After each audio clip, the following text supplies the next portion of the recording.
¿Sabíais que muchos utensilios de nuestro día a día habitual fueron inventados en el antiguo Egipto? Por ejemplo, la llave con la que cada semana abrimos nuestro cuarto de maravillas. Pero lo que no sé es qué hace Jesús Callejo con un cepillo de dientes en la mano. Porque los egipcios cuidaban mucho su higiene. Entonces, ¿sí?, a ellos se les atribuyen inventos como el desodorante, el cepillo de dientes, ¿sí?, y la pasta de dientes, a base de menta, pimienta y sal. ¿Y este señor quién es, Carlos Canales? Pues, por ejemplo, es el que lleva la leche de burra para el baño de Cleopatra. Bueno, pues de todo esto vamos a hablar en nuestro cuarto de maravillas desde el Museo de Historia de Madrid. Sean bienvenidos.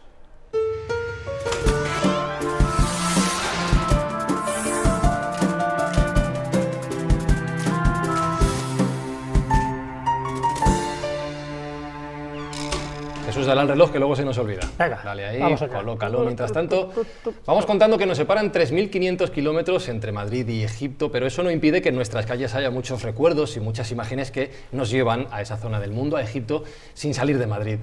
¿Dónde podemos encontrar este tipo de imágenes, de restos que nos recuerdan a Egipto? Aquí en Madrid, sí, en todos los lados. ¿Por ejemplo? Empezando por el Museo Arqueológico, por supuesto el Templo de Debod, que sería un poco como nuestra joyeta, por supuesto en el Retiro, en ciertas calles de Madrid y hasta en un cementerio inglés. O sea que vamos a establecer hoy esa conexión Madrid-Egipto. Depende de cómo lo quieres extender. En una estación de metro se llama Pirámides. También. Formas. Bueno, pues vamos a hacer esta conexión Egipto-Madrid con nuestro invitado, que es historiador, que es escritor, que es locutor de radio. Nacho Ares, ¿cómo estás? ¿Qué tal? ¿Cómo estáis? Encantado. Que nos has traído una cosita también para empezar a establecer esta conexión. Sí. ¿Un detallito qué es? Un Usepti, o Sapti, o Sawapti, tiene varios nombres. ¿Cómo? Sapti, Sawapti o Usepti. Ya. Es una figura funeraria, momiforme, que representa al difunto en forma de momia y lo sustituía en el más allá para realizar cualquier tipo de tarea manual para la que fuera llamado por el dios Osiris. Suele llevar un texto escrito sobre el cuerpo, que es un pasaje del libro de los muertos. Vale, has dicho Usepti, me quedo con ese primer nombre. Sí. Todos los nombres del programa de hoy los voy a decir mal. Incluso el mío. También, voy a necesitar, ¿cómo te llamas? Nacho. Voy a necesitar tu ayuda, ¿vale? Si digo algo mal, te lo voy a ayudaré. Pero antes de nada, comenzamos con uno de los lugares que habéis mencionado, una de las joyas de la herencia egipcia en Madrid, que es el Templo de Debod. Un templo que cuenta con más de 2.000 años de historia y que llegó a Madrid en 1970. Pero vamos a comenzar por el principio del todo, si os parece, que es el inicio de su historia. ¿De dónde viene el Templo de Debod? El templo de Debod es un templo de época meroítica, del siglo II a.C., como sucede con todos los templos egipcios, y luego también lo veremos con las iglesias, las catedrales y otros edificios del cristianismo. Hay una pequeña capilla que construye Adi Halamani, no te voy a... No repito. Y hace una pequeña capilla a partir de la cual otros reyes, incluso ya en época romana, Augusto, Tiberio, van a ir ampliando. Van construyendo encima, claro. Y este templo fue uno de los lugares más emblemáticos del culto a la diosa Isis. Estaba en Debod, que está muy cerquita de lo que hoy es Asuán, y era un lugar de peregrinaje, tanto a la diosa Isis como al dios Osiris, ¿no? Porque ahí decía la tradición antigua que ahí es donde crecía parte de la crecida, valga la redundancia, del Nilo, y el lugar en donde había llorado la diosa Isis por la muerte de su esposo. Qué bonito. ¿Y ese templo se mantiene hasta el año 1970 en esa localización? ¿Y por qué llega a Madrid en concreto? Por Asuán, la presa, la gigantesca presa de Asuán, que decía el gobierno egipcio hacer, y entonces, claro, eso suponía la inundación de unas enormes zonas o áreas, y claro, todo lo que había allí quedaría necesariamente bajo las aguas, salvo que alguien tomara la decisión de sacarlo. Y ese es el motivo por el que el templo de Debod se protege, porque se decide desmontarlo, literalmente, sacarlo de allí, y es un regalo al gobierno español, creo que en el año 68. Fijaros un detalle, que se toma la decisión, he dicho que era un regalo a España, se toma la decisión de instaurar Madrid, que es la capital de nuestra nación. Se podía elegir cualquier otra parte. Bueno, de hecho hubo varios candidatos. Claro, pero fijaros ya en principio, ya el desafío, aparte del tema del traslado, no será la primera vez, bueno, cualquiera que haya viajado a Estados Unidos y haya visto las iglesias y castillos europeos, españoles, italianos, franceses, que se desmontaron pieza a pieza y se llevaron, pues esto es lo mismo, pero esto es muy grande, tiene un tamaño colosal, y además de eso, fijaros el cambio de clima que va a sufrir el material que traes de Egipto, de una zona seca, donde llueve muy poco, donde está sometido a vientos de una zona desértica, para traerle un sitio de contraste de temperatura brutal como es Madrid, invierno-verano, donde encima llueve mucho. Entonces, hay una serie de desafíos que supongo que en su momento se tuvieron que tener en cuenta antes de tomar la decisión de, bueno, vamos a cogerlo, vamos a montar en un lugar como Madrid. Bueno, hay que pensar también que en Egipto los contrastes que hay entre calor y frío en invierno, por ejemplo, perfectamente puedes llegar al día, a las 12 a la 1 del mediodía, a los 30 grados, y estar a -5 o... Sí, aquí en Madrid es como 15 grados de amplitud térmica y es mucho más. Y allí, por el clima del desierto, en algunos lugares puedes saber diferencia entre la noche y el día de 30 o más grados. Pero en el caso de, fíjate, en el caso del templo de Devot, hubo partes que se reconstruyeron utilizando piedra de Salamanca, y los conservadores me comentan siempre que la piedra de Salamanca ha aguantado el cambio del clima peor que la piedra original. Qué curioso, a pesar de lo que dice Carlos. A mí me da mucha rabia, tengo que confesaros, porque yo me siento con vosotros en la mesa cada semana y yo llego como un turista más, como un madrileño más, porque no veo el templo y digo, muy bien, muy bonito. Pero no soy capaz, como pasa con todas las cosas que comentamos aquí, de ver los símbolos, de ver los detalles, lo de la orientación, ni idea. Y sin embargo el templo de Devot está lleno de ellos. Está lleno de ellos, pero también importante la ubicación. No se elige al azar. Es decir, es verdad que es una zona elevada, un poco para que se vea, se intenta buscar una orientación adecuada, pero el lugar donde se empieza a reconstruir el templo de Devot es el antiguo cuartel de la montaña. El antiguo cuartel de la montaña fue destruido en la Guerra Civil. Pero es que anteriormente, es decir, ya hay un hecho bélico, en fin, luctuoso, donde ya la sangre, un poco ese tipo de fantasmas que luego han acompañado al templo de Devot, ya empieza a fraguar. Pero es que anteriormente estaba la montaña del Príncipe Pío. En ese lugar es donde se producen los fusilamientos del 3 de mayo. Y ese es el lugar donde está el templo de Devot, que mucha gente no es consciente. Cuando dicen, es que siento cosas raras. Sientes cosas raras a lo mejor no por la parte egipcia, sino sencillamente por los acontecimientos históricos que han ocurrido en ese sitio. Qué bueno. Quería hacer una pregunta, Nacho. Y la pregunta es una cosa que siempre me ha intrigado mucho. Y joder, nunca se me ha ocurrido hasta este programa. Es decir, tradicionalmente todo el mundo sabe que los lugares paganos fueron cristianizados. Sin embargo, cuando Justiniano hace el edicto de cierre de los templos paganos, los egipcios no los convierten en iglesias, simplemente los clausura, los cierra. ¿Por qué no se cristianizaron? Hubo algunos que sí que se cristianizaron, y los vemos cuando visitamos Philae, cuando visitamos Edfu, vemos grafitos coptos, vemos incluso cruces en el templo de Philae, incluso hay un pequeño altar con un nicho y una cruz, ¿no? Pero sí que es cierto que la mayor parte de ellos, bueno, pues se abandonaron literalmente, y han llegado también conservados hasta nosotros, porque con el paso del tiempo se fue cubriendo de arena, ¿no? El templo de Komombo, por ejemplo, Komombo significa la colina dorada. ¿Por qué? Porque era una colina, estaba cubierto de arena. Y que son dos templos, además. Claro, son dos templos unidos por un eje, ¿no? Y ha llegado más o menos en buen estado hasta nosotros. Y en el caso del templo de Devot, que ya visitó, por ejemplo, Champollion, el que descifró la escritura jeroglífica en 1822, nos habla de un templo realmente espectacular. Hoy se ha perdido, por ejemplo, el color de los relieves. Claro. Hay que imaginárnoslo que sean colores. Todo lleno de colores, ¿eh? Hoy, cuando vamos a Egipto, vemos todos los monumentos, pues igual que en Grecia, ¿no? El Partenón estaba cubierto de colores, pero unos colores vivísimos. Hoy es color piedra. Hoy es color piedra, ¿no? Gorda. Muy, no voy a decir muy triste, ¿no? Pero desde luego muy lejano de esa idea. De hecho, algunos de los símbolos que se conservaron fueron muy curiosos. Ha hecho referencia Jesús a la palabra graffiti, pero cuando hablamos de graffiti no hablamos de graffiti de Pepito estuvo aquí 3 de mayo de 1982. También, o sea, pero son mucho anteriores. Berzoni le daba por hacer grafitis en todos los templos que él visitó, uno de los grandes arqueólogos. Pero hay grafitis... No era el templo de Devot porque no llegó. Hay grafitis romanos hay, por ejemplo. Sí, romanos, pero también de viajeros y exploradores posteriores, tanto italianos como franceses, como ingleses, dejaron ahí su marca. Y también se ve que hay grafitis, por ejemplo, de cruces coptas, porque es el cristianismo de Egipto, y ahí quedan reflejados. Hay contabilidades, sabe que hay números, como haciendo matemáticas de la época, posiblemente pues para colocar algún tipo de piedra. Entonces, pues en lugar de papel, el papiro que no tenían, lo hacían ahí. Hay incluso rebaños, o bueno, lo que parece un rebaño de dromedarios, también está reflejado. En fin, hasta 200 grafitis. Es verdad que hay que tener el ojo avizor, ¿eh? No se ven claramente, sobre todo están en la parte posterior a la entrada, es donde más se ven. Pero no deja de ser un testimonio de personas que iban allí diciendo, pues Pepito ha estado aquí. Hoy lo consideramos un camperrismo puro y duro, pero bueno. Entonces, y ahora sí que está considerado como un elemento histórico, porque en el fondo nos está diciendo la importancia que tuvo. Claro, o sea, me estás diciendo que algún día nuestros grafitis de Pepito estuvo aquí serán estudiados por los... Yo que tú no lo harías en Egipto. No, pero estás advertido. Yendo a la parte ya más interior, la que no podemos visitar normalmente, ahí sí que hay un montón de símbolos y de restos que se han estudiado. ¿Hay un zodiaco?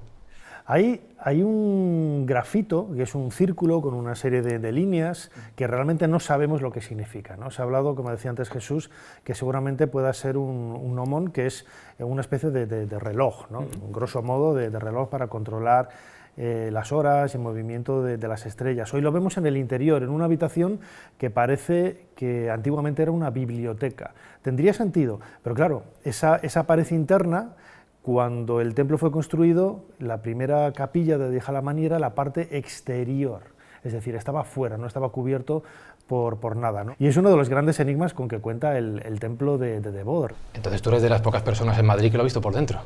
Bueno, se puede visitar por dentro. Quizás la virtud es ver donde quizás otras personas no ven, porque el relieve es muy sutil. Tienes que saber con anterioridad que ese relieve está ahí, porque apenas se ve, ¿no? Y llama la atención, porque quizás es una de esas joyas que marcan un poco esa seña de identidad y de misterio que tiene el templo de Debod, esa conexión astronómica, esa conexión astral de este templo egipcio de la ciudad de Madrid. ¿Podríamos hacer un programa dentro del templo de Debod algún día? Bueno, de hecho, fue uno de los lugares que se contempló para escenario, como plató, para hacer este programa. Cuando estuve con Alberto Maeso, buscamos varios lugares, o nos parecía que ese lugar reunía todas las circunstancias, fuimos a la terraza no reunía lo que nosotros queríamos, primero por estrechez, era pequeño, y luego incluso por la acústica, pues no era lo más adecuado, pero si no, fíjate, hubiera sido perfecto. También es perfecto este lugar, que es el Museo de Historia de Madrid. Pues aprovechando este momento que vamos a hablar de las maldiciones, supuestas maldiciones del templo de Debod, voy a coger la pluma, que me ha gustado a mí hacer esto, para hablar de estos misterios. Primero, ¿es cierto, pongo voz grave, que existen pasajes subterráneos por debajo del templo de Debod que desconocemos? Hay alguna habitación oculta, pero que hoy está destapada, pero está en el mismo nivel del templo, ¿no? Ya. Antes se mencionaba a Mark Lehner, y tengo fotografías muy divertidas de él entrando a gatas por esta habitación, ¿no? Hoy no se puede acceder porque está cerrada. Debajo se han habilitado unos espacios para actividades infantiles. Esto mucho misterio no tiene. Desde luego que no. Vale. Pero desde luego tenemos que intuir quizás que en la ubicación original, quizás ahí sí que pudiera haber. Quizás sí que pudiera haber. ¿Qué utilidad podrían tener las cámaras secretas en un sitio como este? ¿Para qué se podían usar? A ver, siempre se habla de la idea de guardar los tesoros del templo, es decir, las piezas que se empleaban en los rituales, las donaciones que se recibían, pues para no dejarlos ahí a mano, ¿no? Pero es curioso que hay muchos templos del Antiguo Egipto que tienen habitaciones ciegas a las que no se puede acceder de ninguna forma. El templo de Dendur, por ejemplo, tiene también el que está en el Metropolitan de Nueva York, tiene en la parte trasera una serie de habitaciones que son inaccesibles. Este templo de Debod tiene esa habitación tan extraña. El templo de Seti I en Abidos, en la confluencia del lado largo y el lado corto, tiene dos habitaciones superpuestas que cuando se midió por fuera y por dentro del templo, digo, aquí sobran metros y faltan metros, y efectivamente es porque había dos habitaciones superpuestas en este emplazamiento, ¿no? Fue Auguste Mariette el que lo descubrió. Es decir, no es extraño, ¿no? Y hay un libro religioso, que es el libro del Amduat, que describe la geografía, el viaje del difunto por las horas de la noche, y nosotros lo llamamos el libro del Amduat, pero el nombre original que daban los egipcios era el libro de la cámara secreta. Es decir, ese concepto sí que entra dentro de la mentalidad de los egipcios. Y se habla mucho de las maldiciones, de las pirámides, las que guardan los... ¿También tiene maldición el templo de Debod? Dime que sí. Sí, hombre, todas las maldiciones existen en el momento en que crees en ellas, ¿no? O sea que no. No, si tú crees, existirán. Vale. Tendrás mala suerte. ¿Creemos o no creemos? Bueno, a ver, si nos basamos en la famosa maldición de Tutankamón, que es un poco en la que se basan casi todos, es cierto que las pirámides no solo se protegían con trampas físicas y con puertas falsas, sino que también había un tipo de maldición, vamos a llamarla mística, espiritual, donde si tú creías en ellas, efectivamente, pues claro que te podía llegar a afectar. La famosa maldición de Tutankamón, esto lo sabe muy bien Nacho, no existió como tal. Es decir, que cuando empieza a morir Lord Carnarvon y a partir de ahí otros cuantos que manipularon la momia, pues se deben a multitud de causas, ¿no? Una podría ser la histoplasmosis, es decir, un tipo de enfermedad que tú puedes, si ya tienes un problema respiratorio, al entrar en un sitio que está cerrado durante siglos y casi milenios, pues evidentemente puedes coger algún tipo de enfermedad parasitaria que te puede llevar a la tumba. Pero no hubo una maldición como tal, a pesar de que durante pocos años sí que hubo unas cuantas muertes sospechosas, pero por ejemplo Howard Carter, que sería el primero que debería caer, pues no cayó, o sea, vivió lo bastante como para contarlo. De todas maneras, en este caso habría que compensar si se cabrean los dioses por mover el templo o si se descabrean por sacarlo del agua. No, así que tampoco, puede estar empate. La terrible. cosa. Voy a dejar la pluma porque no ha funcionado para la pregunta de las maldiciones. Esto no. Vamos a cambiar de emplazamiento, si os parece. Vamos a dejar el templo de Debod de lado y vamos a avanzar hacia uno de los lugares que, como hemos mencionado al principio, tiene más joyas egipcias en Madrid, que es el MAN, el Museo Arqueológico Nacional. Entre las cosas que podemos encontrar allí están los, ¿cómo se llamaba esta pieza? Ushabtis, figuras funerarias como esta. Esto es una réplica, está muy bien hecha, pero es una réplica moderna de uno de ellos. Normalmente estaban hechos de fayenza, que es esta pasta azul típica de los egipcios. Variaba el color, ¿no?, entre el blanco y el azul oscuro, dependiendo de la cantidad de cobre que se utilizara para hacer la pasta. ¿Pintaban? A veces se pintaban, a veces se escribía el texto. Lo importante en muchas ocasiones era que estuviera grabado el nombre del difunto, porque de esta forma podía identificarlo de una manera rápida. Entiendo, perdón, estamos hablando de más grande, ¿no? Los Ushabtis. No, esto es el tamaño estándar. Sí, ya está, sí, bonito. Sí, son sirvientes del más allá. A ver, tú imagínate que eres faraón, ¿no? Y que lo has tenido todo a tus pies. Me lo imagino. Todos los lujos. Me gusta la versión pitufilla. Claro, y tú mueres, tienes dos opciones, un poco como pasaba también con Qin Shi Huangdi, ¿no?, el famoso emperador chino que unificó China. Pues o matas a todo el ejército y lo llevas contigo, o realmente creas una reproducción del ejército que son los guerreros de Xi'an de terracota. Pues aquí parecía algo similar. Seguramente el origen de los Ushabtis viene, como decía Jesús ahora, de esos sacrificios que sí que sabemos que hay en dinastías, de las primeras dinastías de la historia de Egipto. La dinastía 1 y 2, el cementerio de Abidos, de los primeros reyes, ahí sabemos que hay enterramientos de personas, sirvientes, que han sido sacrificados. Y esto debió de ser la forma de humanizar, ¿no?, esa de no despoblar Egipto. Claro, esto es el arte del buen morir, pero a lo bestia. Sí, pero con versión chiquitina, porque habían hecho lo de Siam, que esa versión me lo bestia. Bueno, hay otros Ushabtis de Tutankamón que tienen esta altura, unos 40 claro, yo centímetros. me imagino que eran más grandes. Claro. Depende un poco de la calidad del personaje. Claro. Y tenemos momias en el MAN. Sí, hay momias. Además, muchas de ellas vienen de la época en la que Egipto empezó a convertir casi en una suerte de circo, ¿no?, el mundo de las antigüedades, ¿no?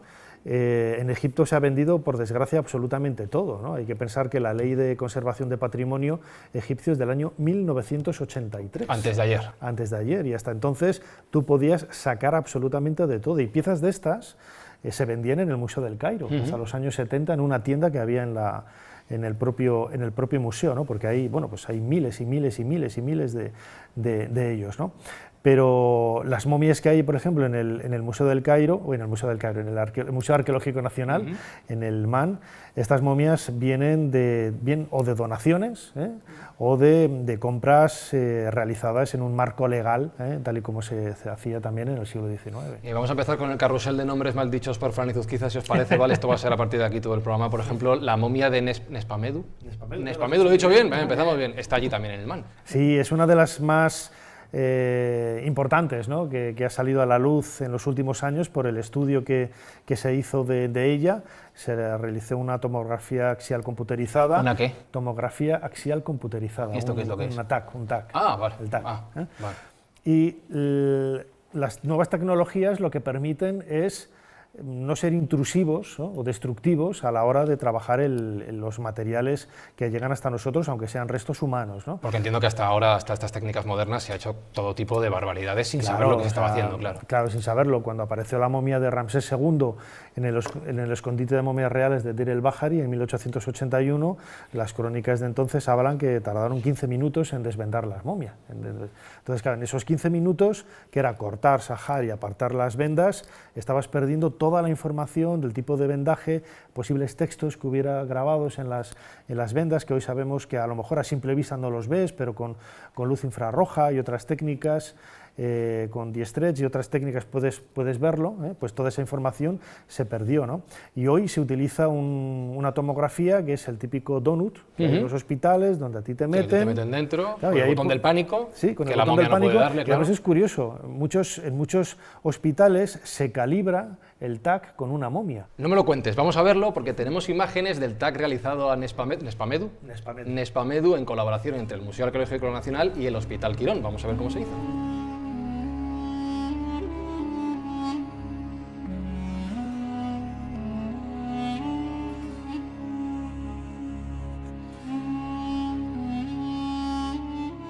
Cuando estudiamos a Nespameduk vimos que estaba todo bien y al empezar a reconstruirla y ver su rostro, un rostro de hace más de 2000 años, fue algo como muy bonito, muy impactante.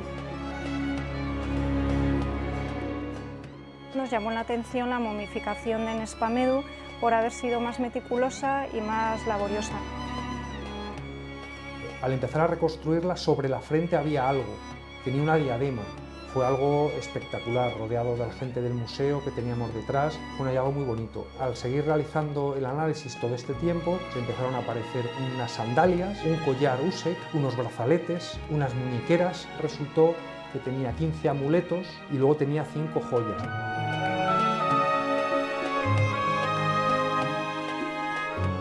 Esto ya nos puso sobre la pista de que Nespameduk debía pertenecer a un rango social más elevado, ya que la momificación en Egipto, pues en función del rasgo social, era más elaborada o no.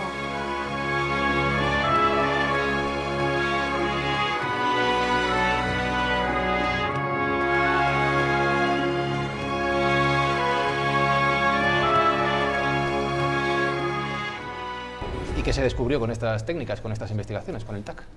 Bueno, pues de una manera bastante bondadosa para la momia de Nespameduk, porque ya decíamos antes, no se destruyó, no se intervino de una manera agresiva, pues se permitió conocer el aspecto que tenía.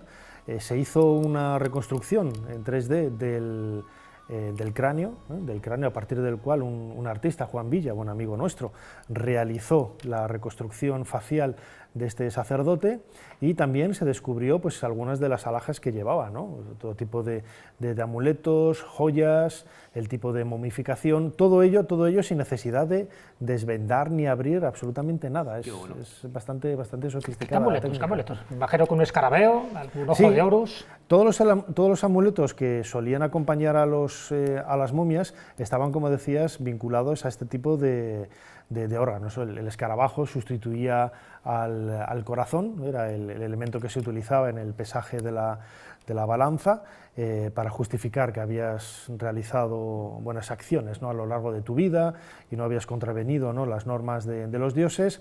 Y luego también se suelen colocar los 4 hijos de Horus, que son los que cada uno de ellos en una cabeza sobre los vasos canopos. Una víscera, ¿no? Menos el corazón, ¿no? Efectivamente. Estamos hablando del hígado, los pulmones, los intestinos y el estómago. Sí, cambia a lo largo de la historia, tampoco es hay muchas excepciones, ¿no? Como todo en Egipto, son infinidad de excepciones, pero estos amuletos de los 4 hijos de Horus lo que hacen es proteger, ¿no?, al difunto en ese viaje tan importante y tan dificultoso que va a realizar, ¿no? De ahí la importancia de tener este tipo de figurillas, ¿no?, los useptis, y también estar acompañado de textos religiosos con las fórmulas necesarias para poder realizar y solventar los obstáculos que se pudieran encontrar en el camino, que era lo que se evitaba con todo ello, era la segunda muerte. Claro. Era lo peor que le podía suceder a un egipcio. La muerte eterna ya, la muerte Sí, o sea, la destrucción final. absoluta. ¿Cómo se conseguía también la segunda muerte? Borrando el nombre. Borrando el nombre. Es una tradición en todas las culturas del mundo. Si borras tu nombre, borras tu existencia. La eliminación del recuerdo y del nombre, que era muy típico en los cambios de dinastía. Tú te cargabas la dinastía anterior, eliminando su memoria, intentando borrar sus restos, o que pudieran ser identificados por los enemigos del nuevo gobierno. Lo que pasó a Keratón, bueno, por crear una especie de culto monoteísta. Pero cambia todo, cambia las literalmente Es verdad, es la segunda muerte, la muerte física como tal, pero bueno, como los egipcios creían en el más allá, para eso está el libro de los muertos egipcios, donde te va contando paso por paso lo que te vas a encontrar, los monstruos que tienes que desafiar y las puertas que tienes que pasar. Pero también te va contando un poco todo ese proceso que tienes que estar preparado, y para estar preparado, evidentemente, tienes que ir protegido. ¿Y cómo te vas protegido? Con una serie de amuletos o una serie de protección. Hay otra figura en el Man, yo me niego a decir el nombre, porque lo voy a decir mal, es la madre de Imhotep, que es, lo leo literal y ahora me dices la versión correcta, Kereduank. Sí, Jeruán. ¿Cómo? Jeruán. No tiene nada que ver con lo que he dicho ya. No, Jeruán. A ver, nosotros idealizamos muchas veces cómo sonaba el jeroglífico, la escritura egipcia. Estoy convencido de que todos estos filólogos que dedican horas y horas y horas, ¿no?, al estudio de la gramática de una lengua que no tenía gramática... Ya que ajustan las vocales, porque eso son consonantes. Claro, ¿no? Eso es muy surrealista, ¿no? O sea, que no digo que se lo inventen, pero... No, se lo inventan. Vale, se lo inventan. Es que no se puede saber. Se lo inventan, ¿no? Tenemos una lectura aproximada a partir del copto, que es lo que hizo Champollion, de algunos ideogramas. Lo correcto, por ese idioma que desciende del egipcio antiguo. Claro, claro, es línea directa, pero yo estoy convencido, le decimos Nespamedu a un antiguo egipcio... Que no tendría nada que ver. Y diría, ¿quién es ese? No sabría quién es, o Jeruán, o O sea, Kerouan. ¿me está diciendo que los puedo llamar como quiera, en el fondo? Sí, tampoco Vale. te pases. No, pero- vale. Entonces Jeruán, sí, ¿quién era? era la madre de Imhotep. Imhotep, para quien no lo sepa, era pues uno de los primeros grandes personajes divinos. Era humano, pero fue divinizado en el primer milenio antes de nuestra era, y él fue el arquitecto a quien se le atribuye la construcción de la primera pirámide. Ojo. La pirámide escalonada del faraón Zoser, que hoy está en Saqqara, una estructura de 6 niveles, tiene 60 metros de altura, y no sabemos por qué, pues casi 2000 años después empezó a ser recordado, divinizado, y se le atribuyeron también una serie de conocimientos relacionados con la medicina. De ahí que siempre, sobre todo en época ya tolemaica y en época tardía, un poco antes, aparezcan muchísimas figuras de Imhotep, como también hay en el arqueológico. Pero que se divinice a Imhotep, que ha sido una figura clave en esa historia de la construcción, lo entiendo, pero que se divinice o que se lleguen a nuestros días figuras de su madre, me recuerda un poco a la historia de la Virgen María, de alguna manera, no sé. No, pero- es pues muy parecido, muy parecido. Todos los dioses, fíjate, el toro Apis, cuando moría, se buscaba la reencarnación del toro Apis por todo Egipto, por una serie de hazañas que no vamos a contar aquí, ¿no? Pero cuando se encontraba la reencarnación del toro Apis, en el ternerito, automáticamente la vaca madre la traían con él y era divinizada y era vinculada a la diosa Isis. Para que veas la importancia de la mujer y de la madre en este caso con este tipo de personajes, ¿no? En el caso de Imhotep, él tuvo pues mucho seguimiento, fue divinizado, incluso la importancia de este dios llega hasta Menorca. En Menorca apareció junto a alguno de los talayot una estatua pequeñita de bronce de Imhotep, y su madre, como tal, pues fue divinizada y era considerada pues la madre de un dios. Claro, ¿qué más importante, no? Hay varios misterios asociados a Imhotep, aparte de que era el gran arquitecto, el gran médico, el gran visir, lo era todo, pero a día de hoy no se ha encontrado su momia ni su tumba. Entonces hay una especie de leyenda urbana egipcia diciendo que posiblemente se encuentre un tipo de papiros donde él acumuló todo el conocimiento habido y por haber, porque al final parece que tenía el conocimiento de lo material, pero también del mundo invisible. Entonces, si se pudiera encontrar su tumba, a lo mejor podríamos encontrar un tipo de archivo, ese archivo secreto de los que han hablado algunos videntes, y nos daría una información privilegiada que ahora mismo no tenemos. Hay una figura también que me hace gracia el nombre Carlos, que es la momia de las tablas. Me hace gracia porque, hablando de Egipto y Madrid, me imagino una momia encontrada entre San Chinarro y Monte Carmelo, más o menos, en el barrio de las tablas. No tiene nada que ver, ¿verdad? No, es una momia, como has dicho, falsa. Es una cosa realmente original, porque mira, es de la época tolemaica, corresponde al periodo... A ver, los griegos cuando se hacen con el control de Egipto, es verdad que la clase dirigente de Macedonia son reyes de Egipto, y ellos tienen el gran núcleo comercial de Alejandría, pero no rompen ni destruyen la tradición egipcia. O sea, ellos mantienen una especie de tolerancia absoluta sobre las creencias de lo que es la mayor parte de la población. Al fin y al cabo ellos eran una minoría dirigente. Y es verdad que lo que no evitan es el contacto inmenso que pasa a tener Egipto con todo el mundo helénico, con la ecúmene griega que controla prácticamente el mundo entero hasta la India. Y aquí hay una cosa curiosísima, que es una momia. Y dice, bueno, ¿qué tiene especial la momia? Una más. Porque va con sus vendajes, Bueno, pues que abajo no hay nada, es madera, es una falsa momia. Ah, pues las tablas son las que están dentro. Claro, momificaron una momia de madera. Entonces, Una literalmente... tabla de planchar. Exacto, no tanto, porque tiene forma así egipcia, tiene su careto y tal, pero en realidad no hay ningún cadáver dentro. La historia de esta momia es curiosa, rarísimo, sí. porque ahora no está en exposición. Durante muchos años estuvo en el antiguo Museo Arqueológico Nacional y se le realizaron en los años 70 una radiografía. Porque se pensaba que era de verdad. Es que esta momia en realidad no era una momia antigua, sino que era una momia moderna. Es decir, en el siglo XIX, cuando se trajeron los cartonajes que cubrían, que son estas estructuras que forman el rostro, el pecho, dibujos, etcétera, que cubrían las momias, había que musealizarlo de alguna manera. ¿Cómo se hizo? Construyendo una momia falsa. Y esa es la razón por la que... El cartonaje sí es tolemaico.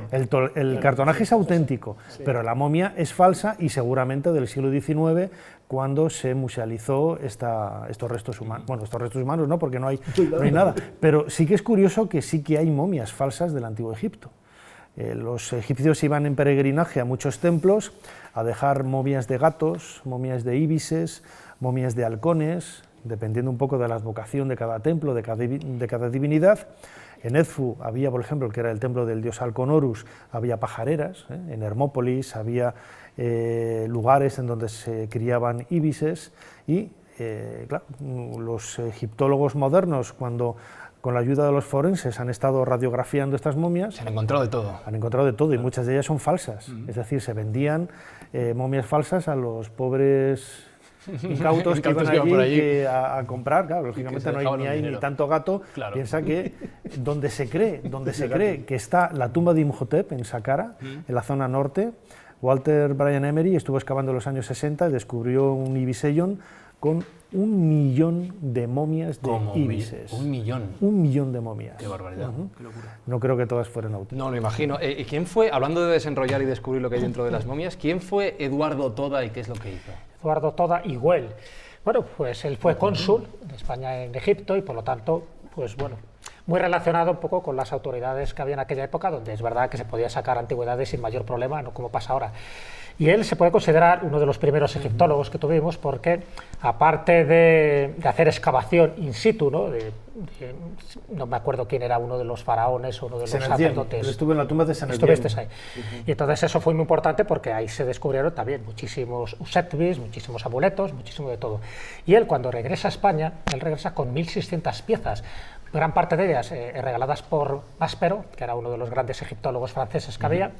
Entonces él acumula una gran cantidad de piezas que por entonces, acordaros, estamos hablando de la época de la egiptomanía, el Museo Arqueológico se interesa muchísimo por esas piezas, dice que llega a vender hasta 1.400 y una de las costumbres, de las modas extrañas que había, sobre todo a finales del siglo XIX, era desenrollar momias. De hecho, Nacho Ares tiene un libro que se llama Desenrollando momias, donde cuenta un poco esta característica tan snob, porque claro, solo iba a la gente que quería saber qué había debajo de estas momias. Que no lo hacemos todos. Una cosa curiosa es que la egiptomanía de finales del 19, principios del 20 es tan intensa, bueno, hay cosas ya en el 20 como lo del descubrimiento de la tumba de Tutankamón, que fue una cosa exagerada, porque parecía algo muy parecido a lo que pasó en la Edad Media con las reliquias cristianas. Había una competencia, todo el mundo quería tener algo de Egipto, es decir, comprarlo, robarlo, traerlo, hacer lo que sea. Se aceptan donaciones, compras, cualquier saqueos, cualquier cosa. Claro, se vende todo porque, lo que sea. Porque era uno de los elementos de valoración de la importancia de un museo de la antigüedad. Y bueno, pues yo tengo tales elementos de Egipto, fíjate qué bonito lo que han conseguido. Y había una cierta rivalidad y una cierta competencia,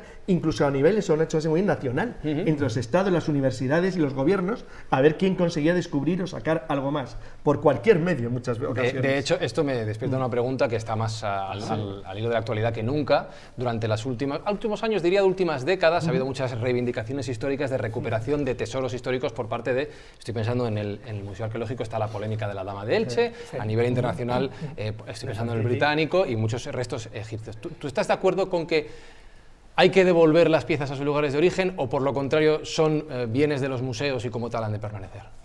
Hombre, es un tema muy polémico, como dices, ¿no? Hablas con cualquier institución, incluso con las instituciones egipcias, ellos públicamente no lo van a decir, tienen que decirlo a su pueblo, pero saben que cuando salieron esas piezas, en el siglo XIX, salieron de forma legal. En el caso de Egipto, tú has dicho que vendieron hasta las zapatillas. Sí, claro. Las españolas que hay fuera también son legales. Hasta que salió la ley de Patrimonio Nacional, todas las iglesias que hay, por ejemplo, en Estados Unidos, son legales. Se compraron legalmente y se trasladaron, pero a las francesas igual. Es decir, era una práctica comercial habitual. Nos guste o no. Claro. Entonces, hay algunas piezas que salieron de aquella forma, ¿no? Como el busto de Nefertiti, por ejemplo. Por la puerta de atrás. No es que salieron por la puerta de atrás, se sabía, ¿no? Pero quizás la información que se dio a las autoridades egipcias, que en cualquier caso no eran egipcios quien las valoraban, sino eran franceses.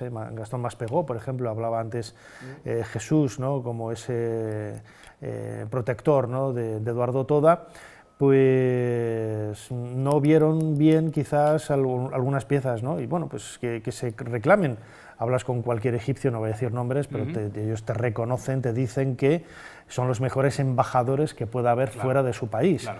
Vamos a ver, si alguien lo ha comprado conforme a las leyes legales de 1920, ¿quién eres tú 100 años después para decirle que lo tiene que devolver? Además, esa es la idea absurda de la apropiación cultural, que está muy pegado a esto, que es una verdadera locura, que es que tú tienes que respetar la cultura de otro hasta el extremo de no poder vestirte de Zulú, porque es un ataque contra la nación Zulú. Ahora es cuando le pregunto a Jesús y Jesús dice, no estoy de acuerdo con Carlos. Jesús se viste de torero y digo yo de repente que no puede porque es leonés, yo que sé. Es una cosa absurda. Lo que decir que no tiene ningún sentido y al final acabas metiéndote en un problema más complicado que el que intenta resolver.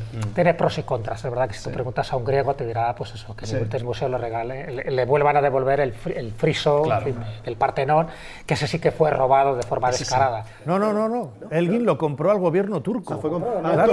Claro. Es que los griegos no reconocen el gobierno turco, al igual que los egipcios no reconocen a Mohamed Ali en el siglo XIX, que era parte del gobierno otomano de la época. Pero no, es que yo no puedo no reconocer eso, o sea, que es absurdo. Voy a negociar con la resistencia. Pero en esa vuelta, igual que se estropean los monumentos de ida, hemos hablado del templo de Debod, se pueden estropear de vuelta también. Totalmente. Mira, el British Museum, cuando tú vas, que aquello es como una especie de máquina del tiempo, ¿no? Entras ahí en una cápsula temporal donde te encuentras de todo. Y hay muchas cosas, por ejemplo, de toda la zona de Sumeria, Babilonia, que si no lo hubieran recuperado y estuvieran en el museo británico, ahora mismo no lo podrías ver. ¿Por qué? Por eso, por los distintos problemas geopolíticos, de luchas internas y que una arqueología ha quedado muy deteriorada, incluso destruida en según qué zonas. El que se haya rescatado en su momento, de la forma que se haya rescatado, de forma legal e ilegal, es lo que nos permite hoy contemplar auténticas joyas de arte. Eso es. Entonces, hay pros y contras y depende un poco de quién hablemos, pues está claro que podríamos arrimar el ascua a la sardina que más nos convenga. Y el hecho de conocer estas piezas, de poder verlas fuera de sus fronteras, ha desatado el término que Carlos ha mencionado, que es la egiptomanía en otras partes del mundo. En Madrid, desde luego, también se vivió a partir de los siglos XVIII y XIX, y hay varios lugares que vamos a repasar y varias figuras que cayeron en esa egiptomanía. Napoleón. El número uno, ¿sí? El que la descubre, el que la fan de Egipto. No él directamente, pero es verdad que la expedición de Napoleón a Egipto iba acompañada de un equipo de investigadores, de arqueólogos, de científicos. Había una especie dentro del mundo racional de finales del XVIII de intentar ver qué podían encontrar de maravilloso allí.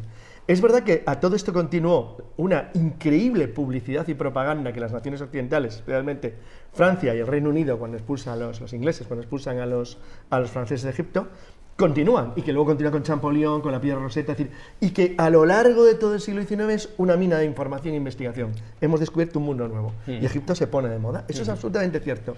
Y desde ahí se contamina el resto de Europa, que todos consideran que, bueno, que investigar sobre Egipto es no solo sobre Egipto, sobre la antigüedad clásica y ir avanzando, es algo bonito, interesante y respetable para una nación. Yo creo que hay tres fechas o tres momentos que son claves para despertar la egiptomanía. Una es la campaña de Napoleón en 1799, ¿vale?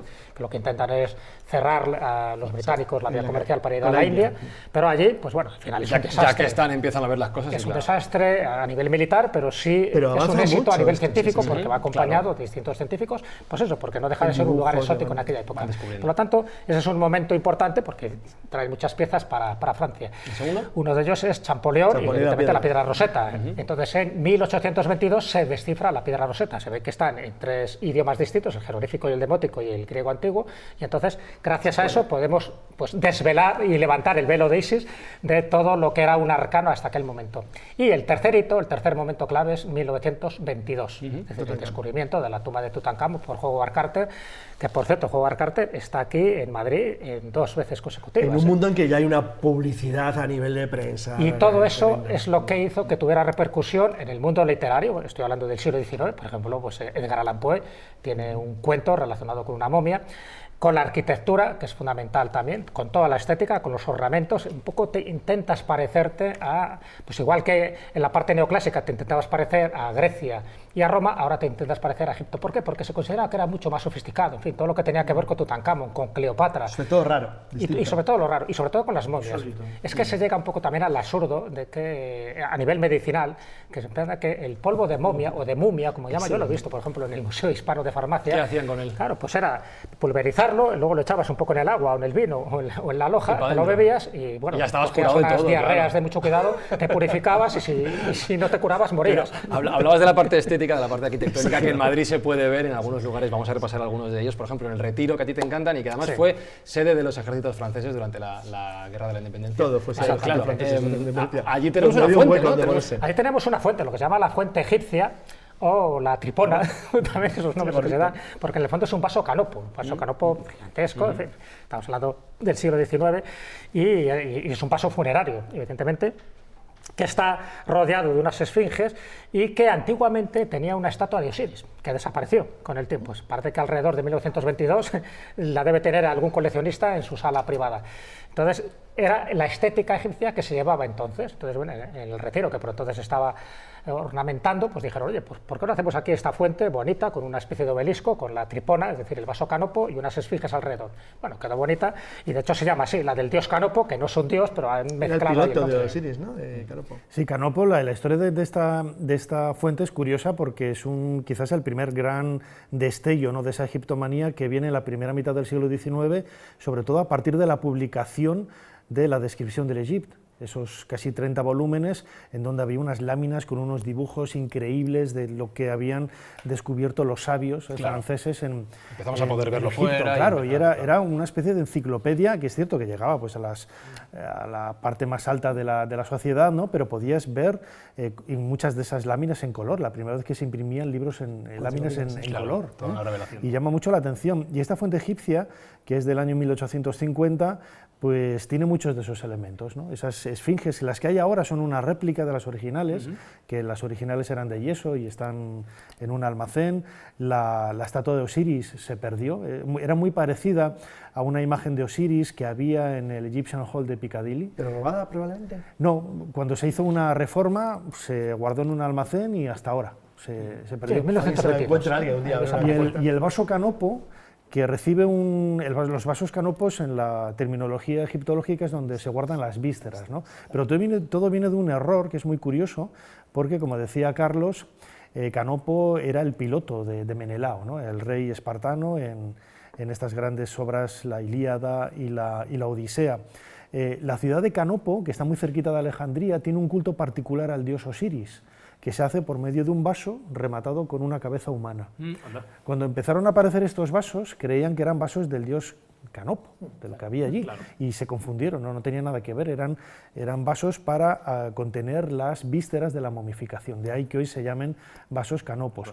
Y hoy vemos un vaso enorme, que más que un vaso canopo podría ser un vaso quizás también por el tamaño que tiene, ¿no?, casi 1 metro de alto, de las vísceras de un toro apis, ¿no?, también, que se utilizaban este tipo de vasos, ¿no? Antiguamente se decía, cuando aparecieron estos vasos, que eran sacrificios de niños, ¿no?, que se habían enterrado dentro de esos vasos. Hay historias muy truculentas. Me estás desmontando, ¿no?, todo el misterio del programa, Nacho. Truculento, una cosa tras otra. Truculento. De hecho, en estos vasos canopos, en los que tenían la figura humana, la cabeza humana me refiero, lo que se metía dentro era el hígado. Es decir, que cada figura se metía algo, ¿no? El que tenía la cabeza por ejemplo, de un papión, por ejemplo, pues eran los intestinos. Y es curioso porque, y esto es una pregunta también que te quería hacer, Nacho, porque al final el corazón, que supuestamente es la víscera más importante, no iba a ninguno de los vasos canopos. Antes has contado un poco porque era lo que se pesaba dentro de esa psicostasis, de esa pesada del alma. Pero ¿por qué ese interés de no meter, por ejemplo, el cerebro y no meter el corazón? Hay mucha, no voy a decir desinformación, ¿no?, pero quizás se ha estandarizado mucho la idea de que los 4 hijos de Horus, cada uno un vaso canopo, aquí va el estómago, aquí los intestinos. Luego, realmente, cuando vas a la práctica, te encuentras... Se mezclaba todo. O sea, hay mucha... esto lo comentaba Bob Breyer, ¿no?, que es un experto en momias egipcias. Es cierto, el corazón, en algunas épocas de la historia de Egipto, se dejaba dentro, se dejaba dentro, no se estropeaba, no se eliminaba el cuerpo, no se eliminaba y no se momificaba, ¿no? Al igual que los riñones. También los riñones no sabemos por qué, pero se dejaban. El cerebro se extraía por la nariz, haciendo un agujerito, rompiendo el hueso etmoides y con una serie de líquidos que diluían en la cabeza. No voy a entrar en detalles. Por favor, se sacaba el cerebro por ahí ¿Veis cómo sale el cerebro por la nariz? Está nuestro público ahora mismo maravillado. Estamos hablando de 70 días que duró la modificación, 70 días. Sí, es un proceso que está totalmente ritualizado, con una lectura de textos, una serie de ceremonias que marcan un poco la identidad de todo ese proceso. Claro. Vamos a cambiar de localización. La estación de metro de Pirámides, que también tiene sus propios... Tiene dos obeliscos de 1831, no había metro, obviamente, ¿no? Claro. Pero está muy bien que llames a donde están los obeliscos, llames a la estación de metro Pirámides. Ya, claro. Es como un complemento, hombre. No son los obeliscos, no se lo veis con la Plaza Mayo de Buenos Aires, pero bueno, pero son obeliscos bastante razonables que sí corresponden efectivamente por la época, de principios del último periodo del reinado de Fernando VII, a todo este mundo orientalizante que llegaba a los niveles altos de la sociedad, como acaba de decir Nacho. Y ahí lo tienes, Y yo he estado buscando y decir, bueno, claro, fue muy ingenioso el que dijo, ¿cómo llamamos a la estación de metro aquí? Obeliscos. Pirámides, no, pirámides. Para complementar los obeliscos, está muy bien pensado. Y hablando de obeliscos, también Francisco de Goya tuvo la idea de crear un gran obelisco como bienvenida a Madrid. Una pirámide, perdón.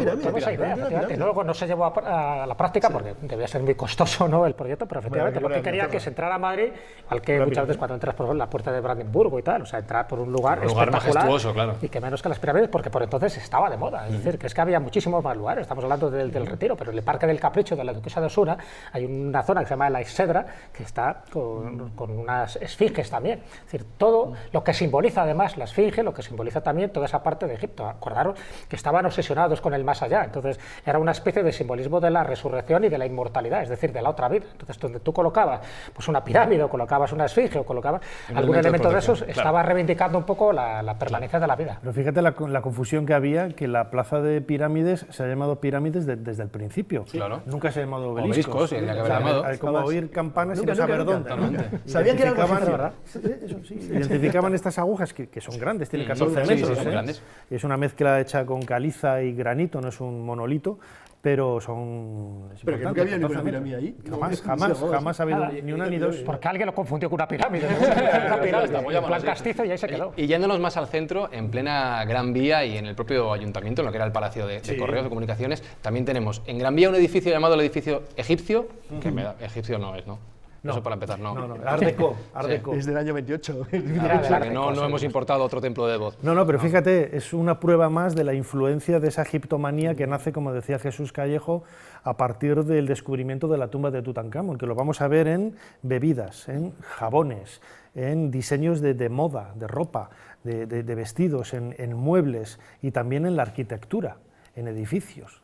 Este edificio de Art Deco, el Art Deco y el modernismo también van a recibir muchísimas influencias claro. por el mundo egipcio, y hoy lo ves, es Gran Vía 52, y el arquitecto Isidro González, no podría llamarse de otra forma, Isidro, siendo de Madrid, lógicamente, lo que hizo fue recrear un poco, de aquella manera, pues, siguiendo un poco la estética del Art Deco, un templo egipcio con esos pilonos, que son esas dos torres que hacen de entrada, y lo más importante de todo era la decoración egipcia que tenía en el interior, que esa se ha perdido completamente.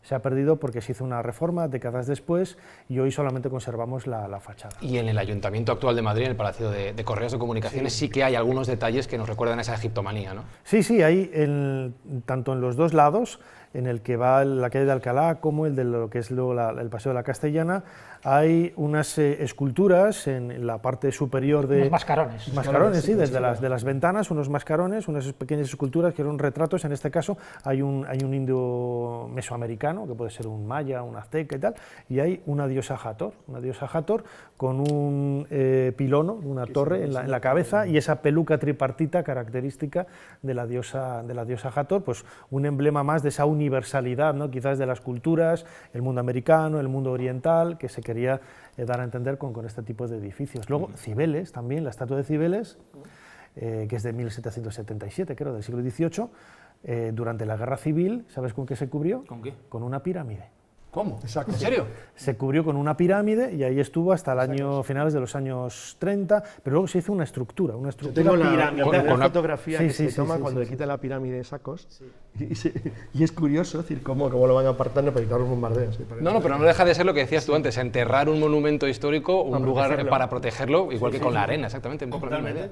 Es muy curioso que se tomara esta este diseño, ¿no?, tan faraónico para cubrir a la diosa Cibeles. Qué bonito. Bueno, pues vamos a seguir avanzando y vamos a conocer a nuestro personaje de la semana, que es un comunicador que habló mucho de Egipto, que difundió mucho la cultura de Egipto en sus libros, que le apasionaba, que era Terence Simoes. La madre de los hijos de otros. Bueno, el Egipto que conocí primera vez es en la imaginación cuando era un niño de 6 años y a través de lecturas. Entonces imagino las calles de Tebas.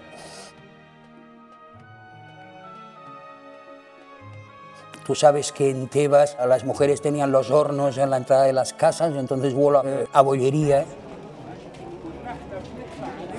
Vuelo a ese aroma tan peculiar del Nilo. Las flores agitadas por la brisa, puesto que un ciego tiene un gran sentido también del oído, la brisa esa que en el verano es como un alivio infinito, huelo el incienso que llega por los templos, huelo por las noches las terrazas donde la gente está tomando el fresco, perfumadas con heliotropo, ambarina, almizcle, todo eso huelo, ¿no? Como decíamos, Terence Simoes es un auténtico enamorado de Egipto. Él lo reconoció siempre. Él dijo que se empezó a enamorar de Egipto cuando vio Sinué, el egipcio. Me imagino que leería también la novela de Mika Baltari, pero cuando lo ve, y él tenía 13 años, queda fascinado, ¿no? Me imagino que por la estética y por la historia. De hecho, él ve esa película continuamente.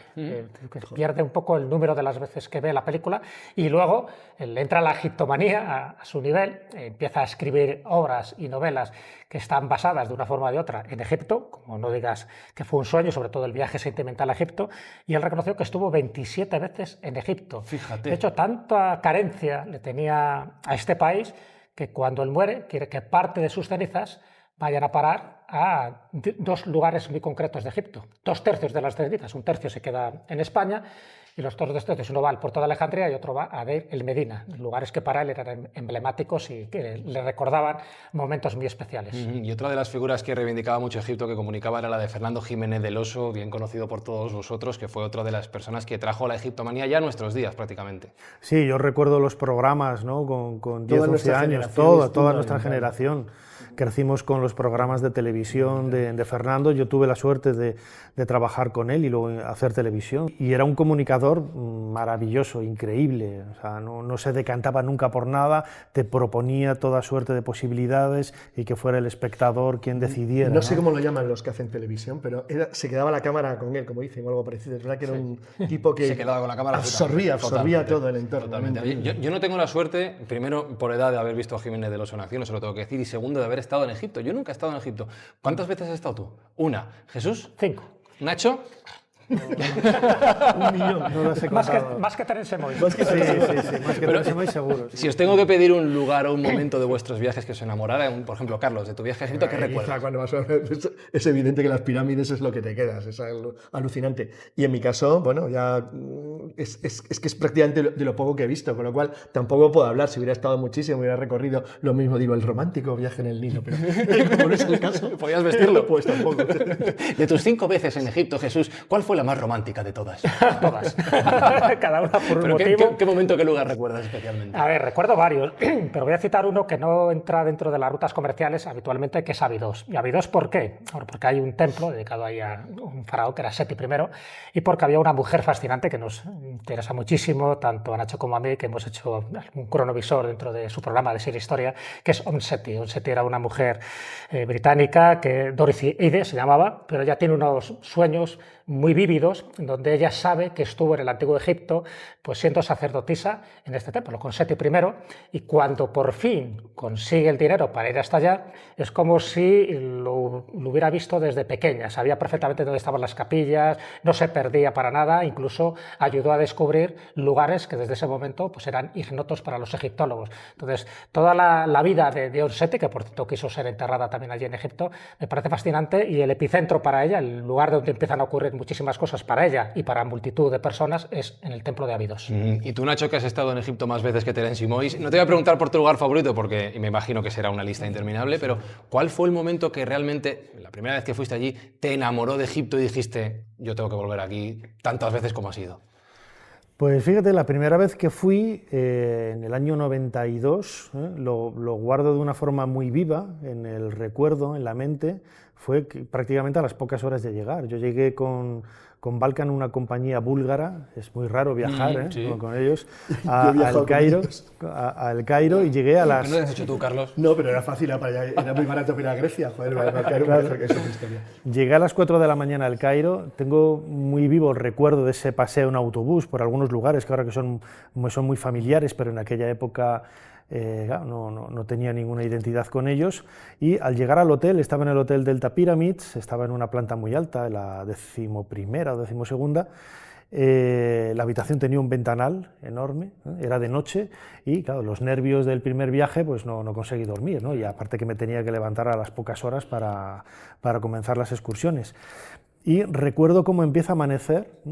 Era septiembre, en septiembre hay una calima enorme que lo cubre todo con una niebla muy densa. Yo sabía que el hotel estaba cerca de la meseta de Giza, pero lo que más me sobrecogió fue cuando, bueno, pues estando delante de ese ventanal gigantesco de la habitación, veo la bruma, la calima, que no permitía ver nada, pero de pronto de ella empieza a surgir un pico enorme de piedra. Qué bonito. Que me sobrecogió y dije, ostras, la Gran Pirámide, ¿no?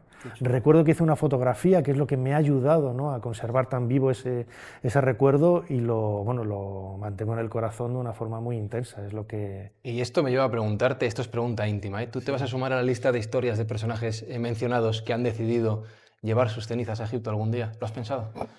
Pues no sé, que lo decidan por mí. Tienes que decir que sí. Pues bueno, si quieres que te diga sí, sí. Yo por mí encantado, desde luego que sí. Que esto queda grabado, ¿eh? Oye, de Madrid a Egipto y de Egipto a Madrid vamos a mencionar algunas curiosidades que unen, ¿no? ¿Por qué no estos dos lugares? Por ejemplo, hay un cocodrilo en Madrid, en una iglesia, en la iglesia de San Ginés. ¿Qué pinta un cocodrilo en una iglesia? Bueno... No pinta nada y no era un cocodrilo. Ah, vaya, pues muy bien. Digo en el sentido de que ya no se puede ver, estaba en una capilla, la Virgen de los Remedios, y mucha gente que va a América, o algunos van al África desconocida, y una forma de traer un esboto, que se llamaba, era un animal exótico. Entonces, bueno, pues si vas a la zona del Nilo o del Níger, lo lógico es que trajeras pues, un cocodrilo disecado, y de hecho en algunas iglesias yo he visto cocodrilos disecados.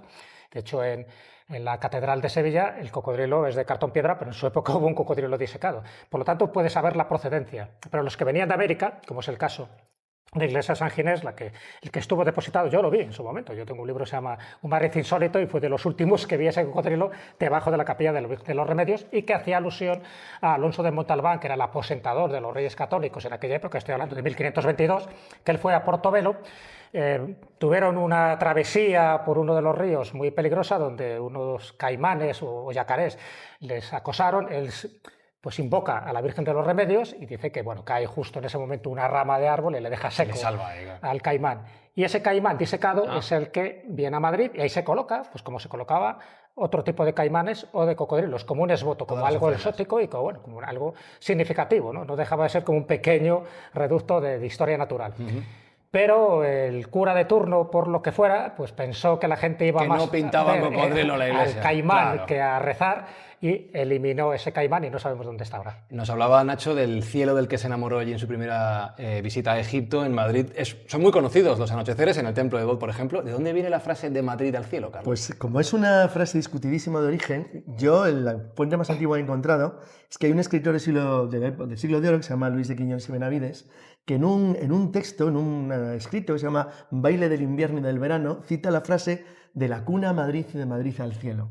Sin embargo, luego hay una serie de leyendas que se van cruzando, desde la teoría oficialista más conocida de que al limpiar Carlos III la ciudad de las inmundicias y porquerías de las calles consiguió convertir una ciudad de la que merecía nacer para ir desde ahí al cielo, hasta la leyenda del Cerro de Garavitas de que las almas de los muertos de Madrid se concentran por las noches en Garavitas para usarlo como un túnel hacia el cielo, que me parece realmente bonita porque la han alimentado la gente de las vecindades diciendo que vengan luces, que ven no sé cuánto, hay también una historia película muy chula. Yo me quedo con la original de Siglo de Oro porque hacía referencia a la limpieza del aire de Madrid, absolutamente bonito. O sea, Madrid es verdad que no tiene un gran río.